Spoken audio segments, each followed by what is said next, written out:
বাংলাদেশের সুদর্শন পুরুষ এডলব খান সে কিন্তু চলচ্চিত্রে কিন্তু অভিনয় নিচ্ছে। আবার মধুমিতা ভারতের সেই নায়িকা এডলব খানে কিন্তু নায়িকা হতে যাচ্ছে। বাংলাদেশের এডলব খান আর বাংলাদেশের কিন্তু ডেন্ডি খান দুজনে কিন্তু সমান মনে হয়, সেই বিষয়টাও আপনারা দেখতে পারবেন। একদিকে এডলব খান, আর একদিকে মধুমিতা, আর একদিকে রুমি খান। রুমি করিম মানেই তার একটু ভিন্ন। রুমি করিমের তো অবশ্যই পার্থক্য থাকবে, এডলব খান আর মধুমিতার থেকেও তো পার্থক্য থাকবে, কারণ সে ভিন্ন রকম ডুপ্লিকেট। রুমি করিম মানেই ওইটা সবার চাইতে আলাদা হয়। শুধু আলাদা না, অন্য কিছু আলাদা হয়ে গেলেও কিন্তু সমস্যা নাই। সিদ্ধান্ত ফাইনাল। আজকে যাদের নাম আমি উল্লেখ করেছি তাদেরকে কিন্তু আজকে হাগায়া ছাইরা দিব। এডলব খান বাংলাদেশের এক চলচ্চিত্র নায়ক, যে শাকিব খানকে পিছনে ফেলে যাচ্ছে, অথচ তার অভিনয়, তার চিত্র দেখে কিন্তু অনেক মানুষ কিন্তু থুতু দিচ্ছে।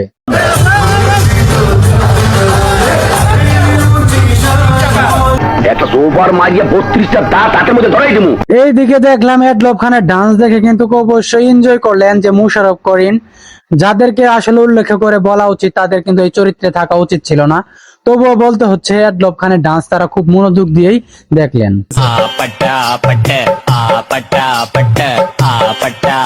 মনোযোগ দিয়ে যেহেতু এডলব খানের ডান্স দেখলেন, তাহলে মন ধন কিন্তু অবশ্যই কেড়ে নিয়েছেন। সেই এডলব খান নাকি এখন চলচ্চিত্রে অভিনয় করবে।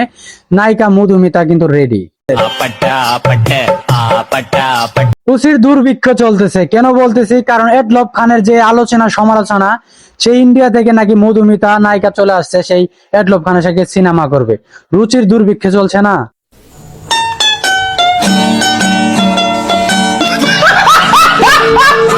বিসি ছাড়া সেই এডলব খান কিন্তু নায়িকা পেয়ে গেলেন মধুমিতা। আসলে দুর্ভিক্ষ চলতেছে কোথায়? কারণ সেটা হচ্ছে কাজের। কারণ অভিনেতারাও কিন্তু এখন দুর্ভিক্ষের মধ্যে পড়ে গেছে, কারণ তাদের কিন্তু কাজ পাচ্ছে না। অভিনেতা ঠিকই রয়েছে কিন্তু কাজ কিন্তু পাচ্ছে না, সে কারণে কিন্তু খাওয়া দাওয়া ভালো হচ্ছে না।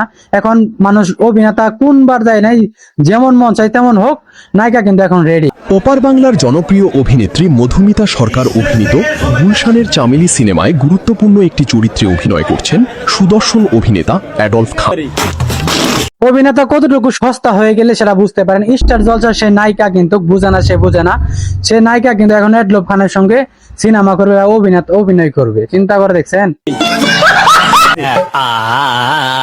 এত জনপ্রিয় নায়িকা হয়েও এডলব খানের সঙ্গে কাজ করতেছে। নিশ্চয় কিন্তু ভারতের সে নায়িকার কাজ নাই এখন, বর্তমানে তিনি বেকার।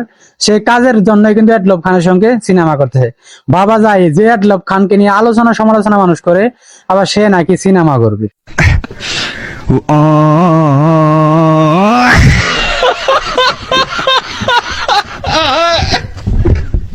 বাংলাদেশ আবার সব দেশের অনুপ্রেরণা কিন্তু। কারণ কেন বলতেছি, এর আগেও সাকিব খানের সঙ্গে কিন্তু একটা নায়িকা চলে আসছিলেন ভারত থেকে, সে নায়িকা কিন্তু এখন ভালো ফেমাস হয়েছেন।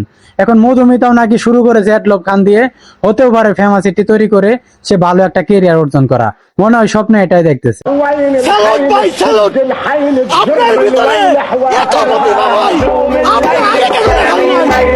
এখন যাই হোক, যে সিনেমায় আপনারা দেখতে পারবেন এখানে নায়িকা কোনটা নায়ক কোনটা বোঝা বড় দায়।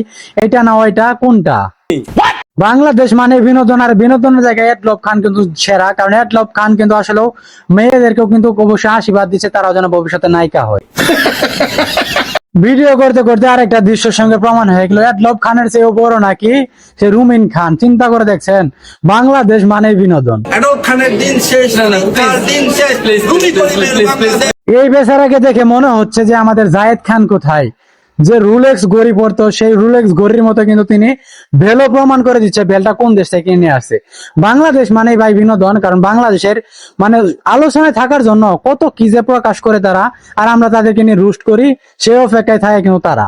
বেলটাও আমি দেশের বাইরে থেকে পারচেজ করেছি। এই বেচারা আর জায়েদ খানের সঙ্গে কোনো তুলনা নাই, কারণ পার্থক্য একদম নাই। কারণ সবাই সমান, জায়েদ খান আর এই বেচারা দুজনই সমান। তো এদের নিয়ে আর কি বলবো, কারণ নিজের সিগনেচার দিয়ে নাকি নিজের ড্রেস তৈরি করে। চিন্তা করছেন? এই ড্রেসটা সম্পূর্ণ আমার সিগনেচার ডিজাইন। দাম আর কি বলবে, জায়েদ খান নিজেও দাম বলে না। কারণ জায়েদ খানও বলছিল যে রুলেক্স ঘড়ি বাইরের দেশের, আর সে নিজেও কিন্তু বলতেছে দাম বলা নিষেধ। দামটা নাই বলি, আমি কখনো দাম বলি না, সবাই জানে। তার পোশাকের দাম আর কি বলবো, গুলিস্তানে এর চেয়ে ভালো ভালো পোশাক পাওয়া যায়।